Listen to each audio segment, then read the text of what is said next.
আমরা যখন সোশ্যাল মিডিয়ায় কোনো পোস্ট করতে চাই তখন ছবিতে কোনো টেক্সট লিখলে ঠিক এরকম দেখায়, যেটা আসলে দেখতে তেমন ভালো লাগে না, প্রফেশনাল লাগে না।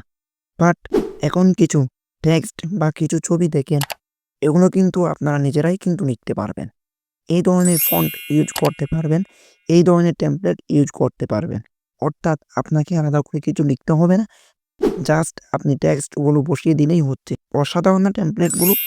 সো কিভাবে আপনারা এই টেমপ্লেটগুলো ইউজ করবেন, কিভাবে আপনারা এই স্টাইলিশ টেক্সটগুলো লিখবেন, চলুন আমি আপনাদেরকে দেখিয়ে দিচ্ছি। এর আগে বলে রাখতে চাই, আপনি যদি আমাদের চ্যানেলে নতুন হয়ে থাকুন তাহলে তাড়াতাড়ি আমাদের চ্যানেলটি সাবস্ক্রাইব করে দিন, যাতে পরবর্তীতে এরকম সুন্দর সুন্দর ভিডিও আপলোড হওয়ার সাথে সাথেই সবার আগে আপনিই পেয়ে যান। আর এরকম সব ভিডিও আপলোড পাওয়ার জন্য আপনি চাইলে আমাদের টেলিগ্রাম চ্যানেলে জয়েন হয়ে থাকতে পারেন, যা আপনাকে পরবর্তীতে অনেক কাজে দিবে। সো বন্ধুরা, এই জন্য আপনারা সর্বপ্রথম চলে যাবেন প্লে স্টোরে এবং সার্চ করবেন অনুলিপি, ONULIPI, অনুলিপি। তো বন্ধুরা, অনুলিপি ছবিতে বাংলা লিখুন। আপনারা এখান থেকে এই অ্যাপসটি ইনস্টল করে নেবেন।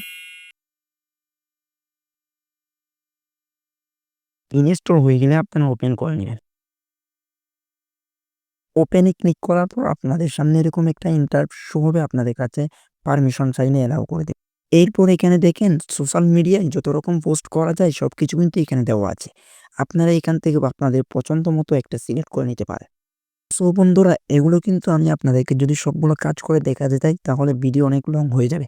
অনেকেই কিন্তু লং ভিডিও পছন্দ করেন না, তাই এগুলো আপনারা নিজেরাই ঘাটাঘাটি করে ঠিক করে নিবেন। বন্ধুরা, এখানে দেখেন অনেকগুলো কিন্তু ক্যাপশন দেখাচ্ছে, আপনারা এখান থেকে এগুলো নিয়ে কিন্তু ফেসবুকে আপলোড করতে পারবেন। সো বন্ধুরা, আমি আপনাদেরকে দেখানোর জন্য এখান থেকে একটা টেমপ্লেট তৈরি করে দেখাচ্ছি। টেমপ্লেট তৈরি করার জন্য এই টেমপ্লেটগুলোর উপর ক্লিক করবেন। তারপর এখানে দেখেন আনলক বলে একটা অপশন চলে এসেছে, আপনারা সিম্পলি এখানে একটা ক্লিক করে দিবেন। সো বন্ধুরা, এরপর এখানে একটা অ্যাড চলে আসতে পারে, আপনারা এটা একটু দেখে নিবেন। অ্যাডটি চলে গেলে আপনারা এখান থেকে ওপেন নাও এখানে একটা ক্লিক করে দিবেন। এরপর এখান থেকে এটা নিজের মতো করে সাজিয়ে নিবেন। সাজানোর জন্য এখান থেকে দেখেন এডিট অপশন আছে, আপনারা এখানে ক্লিক করে দিবেন। সো বন্ধুরা, আপনারা চাইলে এখানে যেটা আছে ওইটা কেটে দিয়ে আপনাদের নিজের মতো কিছু লিখে নিতে পারেন। আপনাদেরকে দেখানোর জন্য আমি এখানে দেখেন কিছু লিখে নিচ্ছি। লেখা শেষ হয়ে গেলে আপনারা এখান থেকে ডান অপশনে ক্লিক করে দিবেন।